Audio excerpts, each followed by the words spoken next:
ফেলবো না। শাহবাগ থেকে আমরা ইনসাফের বাংলাদেশে চলে যাব। বদমাইশের বিরুদ্ধে চুমু দিয়ে রাজনীতি করা চলে না, চলে না। এই সবাই বাংলাদেশের ইনকিলাব মঞ্চের ভাই বোন না, পুলিশকে গিয়ে বলেছি আপনারা আমাদেরকে মেরে ফেলতে পারেন, তবু আপনাদের গায়ে আমরা হাত দিব না। ভাইরা আমার, আমি কালকে অসুস্থ হয়ে গেছি। পুলিশ 5-7 জন পুলিশ রাস্তায় কাতরাচ্ছে। একজন বলছে আমি হাসপাতালে যাই নাই, কারণ আমার তাহলে রোজা ভেঙে ফেলবে, আমি সেন্সলেস হয়ে গেছি। বুকের উপরে লাথি মেরেছে। আপনি বলেন এই পুলিশেরা কেউ কাউকে ধর্ষণ করেছে? তাহলে এই পুলিশদের উপরে তাদের এত ক্ষোভ কিসের?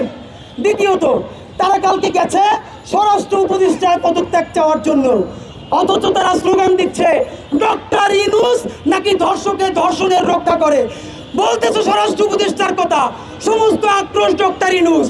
আমরা এটা বুঝতে আর বাকি নাই, সবাই মিলে ডক্টর ইউনূসের সরকারকে ফালানোর জন্য আওয়ামী লীগ সর্বশেষ ট্রাম্প কার্ড হিসেবে শাহবাগকে ব্যবহার করতে শুরু করেছে। এই আওয়ামী লীগ কখনো আগেই তো ভালো ছিল গ্রামে, কখনো রিক্সাওয়ালা হয়ে, কখনো ভ্যানওয়ালা হয়ে, কখনো গার্মেন্টস শ্রমিক হয়ে, কখনো এইটা হয়ে সেইটা হয়ে নেমেছে। ভিক্ষুক লীগ, বহু লীগ, আফসোস লীগ হয়ে নেমেছে, আনসার লীগ হয়ে সর্বপ্রথম সচিবালয় নেমেছিল, মনে আছে কিনা? কিন্তু আপনাদেরকে এখন মনে করিয়ে দিতে চাই, আওয়ামী লীগ তাদের ট্রাম্প কার্ডটা এতদিন সেভ রেখেছে, এইটা তারা খেলতে চায় না।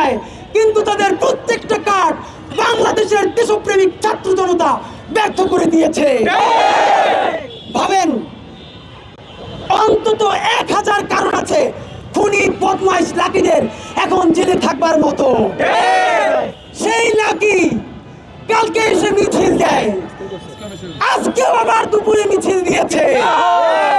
আমরা যদি শাহবাগী হতাম, এখন কিয়া ওদেরকে আইনা শাহবাগে লটকায় রাখতাম। কিন্তু আমরা শাহবাগী না, আমরা বিচার চাইবো।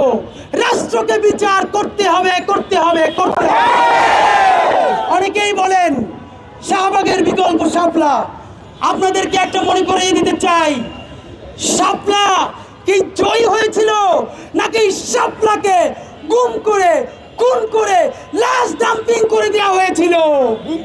গুম করা হয়েছে। তাহলে আপনি কি এখন চান আপনার ভাইয়ের লাশটা আবার ডাম্পিং করা হবে? না, শাপলায় ফেরবো না। শাহবাগ থেকে আমরা ইনসাফের বাংলাদেশে চলে যাব। অনেকে বলেন শাপলা আর শাহবাগ দুই বাইনারির মধ্যেও তো মাঝখানে কিছু আছে। হ্যাঁ, আমরা রিকনসিলিয়েশন চাই।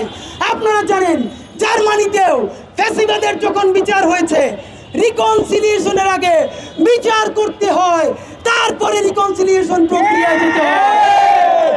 বিচারের নাম নাই, বদমাশগুলো, খুনিগুলো, দর্শকগুলো রাস্তায় মিছিল দিবে আর সুশীল কথা বইলা আমাদেরকে রিকনসিলিয়েশনের কথা বলবা। তোমাদের 20 দাঁত আমরা উপড়ে ফেলবো।